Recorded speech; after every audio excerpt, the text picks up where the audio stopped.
qui concerne les actions en cours, il y en a deux. La première, c'est l'interconnexion des universités et des établissements d'enseignement supérieur. En effet, dès 2014, juste après la concertation nationale sur l'avenir de l'enseignement supérieur et le conseil présidentiel, l'EFD Sud s'est engagé pour l'enseignement supérieur en finançant la prise en charge de l'accès à Internet mutualisé pour toutes les universités et les établissements d'enseignement supérieur et de recherche à travers le réseau SNRER. Ce soutien a permis à nos universités de disposer d'un accès Internet à 2 fois 150 mégaoctets contractuel avec la Sonatel et un débit effectif de 1 giga. Cette liaison est actuellement gérée par l'ADIE qui utilise ce débit pour fournir l'accès à d'autres structures de l'État.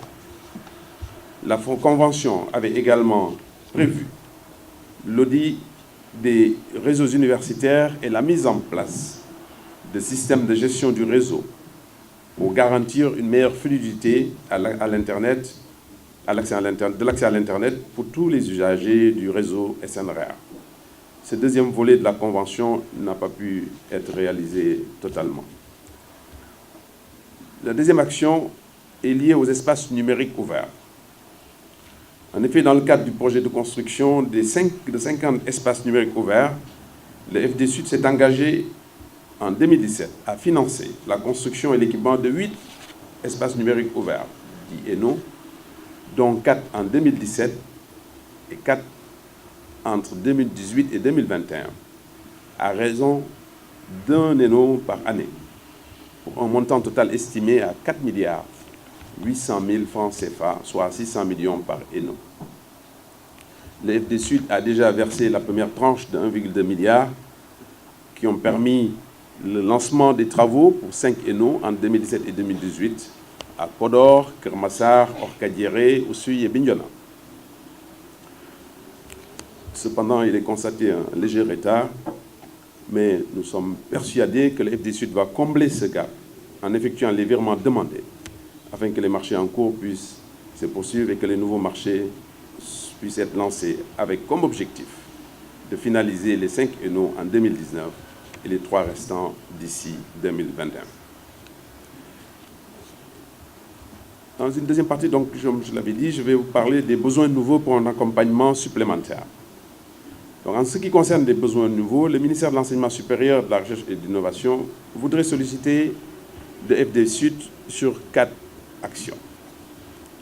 Premièrement, consolider et étendre l'interconnexion des universités et des établissements d'enseignement supérieur par, premièrement, la mise à niveau ou l'upgrade de l'accès à Internet à 2 gigas pour permettre d'intégrer toutes les universités publiques et privées du Sénégal et tous les centres de recherche installés au Sénégal. Nous avons déjà eu la demande de l'Institut de recherche pour le développement de France pour être connecté à ce réseau. Deuxièmement, accompagner le ministère de l'Enseignement supérieur, de la Recherche et de l'Innovation à avoir son propre dispositif de gestion du réseau pour mieux administrer l'accès qui est actuellement au niveau de l'ADIE. Le coût estimatif de cette action est à peu près de 300 millions.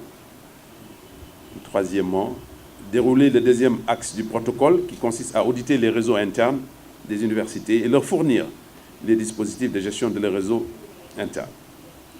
Quatrièmement, prendre en charge l'accès à Internet à 2 gigas de la Cité du Savoir, comme vous le savez, la Cité du Savoir qui est en construction à Diamniadio, donc pour permettre à toutes les structures de l'enseignement supérieur, de la recherche et de l'innovation installées sur ce site de disposer d'un bon accès à Internet et permettre au supercalculateur qui est déjà acheté d'être accessible à distance avec un très bon débit. Cinquièmement, prendre en charge la totalité du réseau interne, indoor et outdoor, de la Cité du Savoir. Encore une fois de plus, la Cité du Savoir qui est en construction à Diamniadio. Et sixièmement, prendre en charge la mise en place d'un data center de dernière génération à la Cité du Savoir pour rendre autonomes tous les établissements de l'enseignement supérieur et les de recherche. Deuxième action proposée par le MESRI, c'est le soutien du programme Un étudiant, un ordinateur, dont le coordinateur est ici présent, le directeur du financement des établissements d'enseignement supérieur.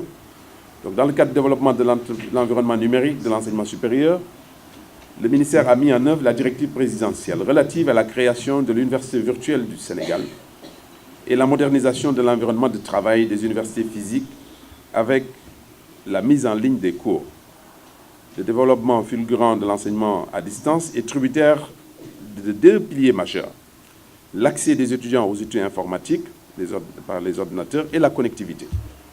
Ces deux piliers sont soutenus par le programme Un étudiant, un ordinateur.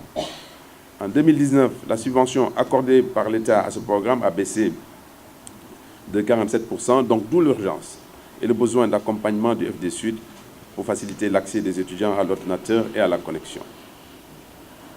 Troisième action, appuyer le programme d'abonnement aux bases de données scientifiques internationales. Comme vous le savez, avec l'interconnexion des universités et l'accès à une large bande passante Internet, le ministère a mis en place un programme d'abonnement aux bases de données scientifiques pour offrir la possibilité aux universités publiques d'accéder gratuitement à toute la documentation scientifique produite à l'échelle internationale, former les chercheurs et notamment les jeunes doctorants à l'utilisation des outils d'accès à l'information scientifique et technique.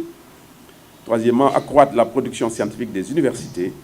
Et quatrièmement, améliorer qualitativement le classement des universités sénégalaises dans le ranking mondial des universités. Pour maintenir cet accès aux bases de données et améliorer la documentation scientifique des universités, un accompagnement dans le programme et projets suivants serait souhaitable, dont le renouvellement des abonnements qui ont expiré, le programme de rédaction des manuels pour les établissements d'enseignement supérieur, appelé PREMSES, en vue d'améliorer particulièrement l'efficacité interne de nos établissements d'enseignement supérieur. Et la mise en place d'une plateforme d'accès à l'information scientifique et technique dénommée Sénégaliste, qui accueillera à la fois toute la production académique, travaux de thèse, articles scientifiques, rapports de master, mais également la littérature grise disponible dans les administrations publiques. La quatrième action proposée, c'est le soutien à l'installation de l'Institut des sciences et techniques avancées appelé ISTA.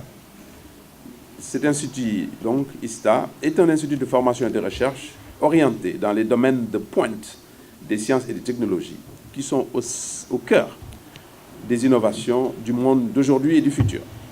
Il s'agit des nanosciences et des nanotechnologies, de la physique nucléaire et des applications de la physique nucléaire, la médecine nucléaire, la cybersécurité, la génétique moléculaire, les sciences et techniques spatiales et la télédétection, la physique de l'atmosphère et de l'océanographie, le big data, l'Internet des objets, la robotique et l'intelligence artificielle, le calcul scientifique, la simulation et modélisation numérique.